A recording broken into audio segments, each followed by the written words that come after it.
You ask Tiger to solve. This deals with linear equations with one unknown. The final result is n equals 9/8.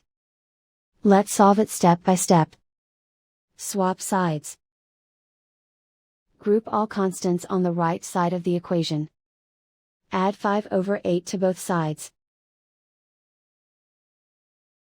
Combine the fractions. Combine the numerators. Reduce the zero numerator. Simplify the arithmetic. Find the lowest common denominator. Multiply the denominators. Multiply the numerators. Combine the fractions. Combine the numerators. And so the final result is n equals 9/8.